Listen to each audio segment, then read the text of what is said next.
las penas aliviar que causa el delito, en este sentido la conferencia sería breve. No. O sea, tengo claro que la pena de ninguna manera, pero de ninguna de las maneras, puede aliviar el dolor que causa el delito, pero el dolor que causa ningún delito. Que seamos capaces de reflexionar sobre lo que significa la pena como respuesta frente al delito cometido desde todas las perspectivas que son posibles, es decir, no solamente desde la perspectiva de la víctima, sino también desde la perspectiva del autor. Es claro que yo pienso que la pena no alivia para nada el delito, pero dicho esto, quiero que quede claro que pienso que tampoco el incremento punitivo desmedido, es decir, imponer penas cada vez más graves por los delitos cometidos, ayuda. Por eso yo me muestro firme partidaria, sobre todo en aquellos delitos que son, digamos, de escasa entidad lesiva, que no tienen una gran importancia. Deberíamos explorar, y creo que el derecho en esto cada vez es más parco, la posibilidad de medidas alternativas. Deberíamos ser imaginativos a la hora de encarar sanciones, que no dejan de ser sanciones, pero que en buena medida, y sobre todo en determinados tipos de delincuencia, evitasen el ingreso en prisión. Porque el ingreso en prisión siempre supone desocialización. Es verdad que es castigo y que el castigo es necesario, la pena tiene una función retributiva y tiene una función de castigo que no debemos ignorar y que debemos propugnar. Hoy, por el contrario, le hemos dado una consistencia a la víctima, pero ya le estamos dando tanta que llega un momento en que se están planteando unas nuevas alternativas en las cuales hoy en día decimos, a lo mejor hay que apartar el derecho penal y tenemos que llegar a esto que se llama la mediación penal. Sentamos a la víctima con el agresor y a ver si son capaces de llegar a un acuerdo. Esto es, digamos, como la última moda en el derecho penal. Yo ya les adelanto que yo tampoco soy partidaria. Una parte que es una parte pública de confrontación con el Estado y con las normas de convivencia, y por eso hay que pagar. Y la víctima ahí creo que no tiene nada que decir. Eso es una parte que corresponde, digamos, a la parte de vulneración de la norma de convivencia, y es el Estado el que tiene que decir cuál es la solución e imponer una pena. Pero nos hemos empezado a preocupar de la víctima. De hecho, ha habido algo que a mí me parece importante y que puede parecer muy banal, y es que hemos puesto un nombre al estudio de la víctima. Le llamamos la victimodogmática. Al análisis del delito le llamamos, cuando estudiamos lo que es el delito, decimos es el análisis, la teoría jurídica del delito o análisis dogmático del delito, ¿no? Pues a la víctima le llamamos la victimodogmática. Probablemente a ustedes esto no les diga nada, pero es importantísimo, porque solamente a las cosas, a las situaciones, cuando las ponemos nombre, es cuando las hacemos realmente visibles.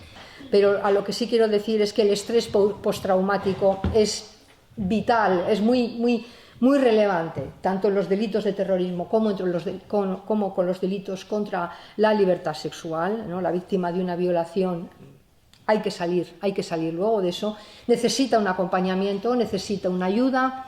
Esto hoy por hoy, aunque el papel prevé una cantidad de ayudas, de asistencia, de psicólogos, etcétera, es todavía un poco, la verdad siento decirlo, papel mojado. Este surgir de la víctima se está también, desgraciadamente, instrumentalizando un poco por parte del legislador, porque está utilizando a la víctima, esta insatisfacción que tiene la víctima y que no puede tener, o sea, la víctima lo que pide es venganza, si es que no puede ser de otra manera, ha sufrido el delito y quiere venganza. Cuestión distinta es que esa no puede ser, aunque no puede ser la respuesta del ordenamiento jurídico. La respuesta del ordenamiento jurídico tiene que ser una medida adecuada, ahí podremos discutir lo que queramos, pero una medida adecuada que tiene que ser un castigo, pero no una venganza. La venganza es algo que afortunadamente hemos superado como sociedad. Como individuos es imposible superarlo, pero como sociedad sí. La víctima la utiliza el legislador para justificar un incremento de las penas. Estamos viviendo un momento en el cual las penas suben, pero suben de una manera que no se pueden ustedes imaginar. ¿Soluciona la cárcel algo este problema? Para nada. Yo tengo que buscar en determinados delitos soluciones que pueden pasar desde la terapéutica, la psiquiátrica, A lo mejor junto con la pena o alternativamente a la pena, no lo sé, tendré que pararme a pensar si lo necesito todo o solo lo necesito una parte. Pero lo que me queda claro es que el mero internamiento en un centro penitenciario por 25 años, que es la condena que le ha vuelto a recaer, no va a solucionar este problema. Lo excepcional merece una respuesta excepcional, pero lo normal, la inmensa mayoría de los delitos que en España afortunadamente se cometen, somos una sociedad, no saben ustedes lo poco violenta, nos lo dicen las estadísticas criminales, se cometen delitos pocos graves. En el momento que nosotros hacemos esta función de agravar lo más grave, por entender que con eso solucionamos algo, eso tiene una función de tirón, tiene un efecto ascensor, porque como las penas tienen que ser proporcionales, si yo subo lo de más arriba, tiene un efecto de subida de lo de más abajo. Con lo cual, aquel delito, el hurto simple, que se castigaba con poca pena, al subir esto, tiene ese efecto de tirón.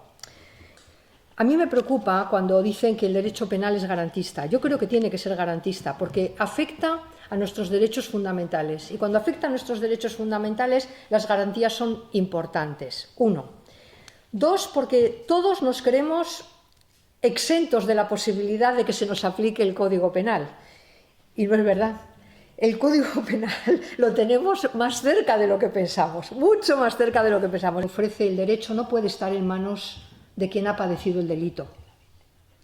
Creo que la función del derecho, y esa es la función del juez, es distanciarse. Por eso es un tercero imparcial, o debería ser un tercero imparcial.